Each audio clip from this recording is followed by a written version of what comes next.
কিরে হৃদয়, একা মাঠে কাজ করতে এলি? তোর ছোট ভাই রবি কোথায়? ওকে সারাদিন গায়ে এভাবে হাওয়া লাগিয়ে বেড়াবে? সংসারটা কিভাবে চলবে শুনি? আমার তো বয়স হয়েছে, একা একা আমি আর কদিক সামলাবো। এবার দুই ভাইকে এসব দায়িত্ব নিতে হবে। রবি আসতে রাজি হলো না বাবা, ও মনে হয় বাইরে কোনো কাজে গেছে। ঠিক আছে, আমি আজকে না হয় ধান খেতে কাজ করে দিচ্ছি, তুমি বাড়িতে গিয়ে বিশ্রাম নাও।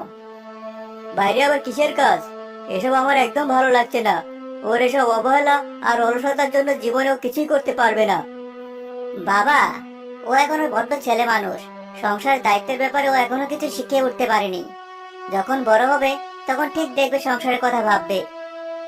মহাজনের কাছে আবার কত টাকা ঋণ! জমিটা বন্ধক নিয়ে টাকা এনেছিলাম, তোর মার চিকিৎসা করিয়েছিলাম। এই টাকা যদি সময় মতো শোধ করতে না পারি, তাহলে এই বাড়িঘর সবকিছু নিলামে উঠবে। বাবা, তুমি কোনো চিন্তা করো না তো। দরকার হলে আমি জঙ্গলে কাঠ কাটার কাজ করব। কাঠ কেটে বাজারে বিক্রি করলে নাকি অনেক টাকা পাওয়া যায়।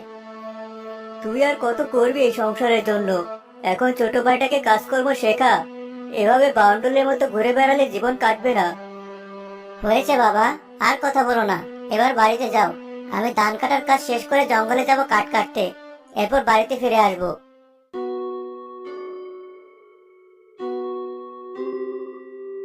কিরে কমল, তোর তো আজকাল দেখাই পাওয়া যায় না।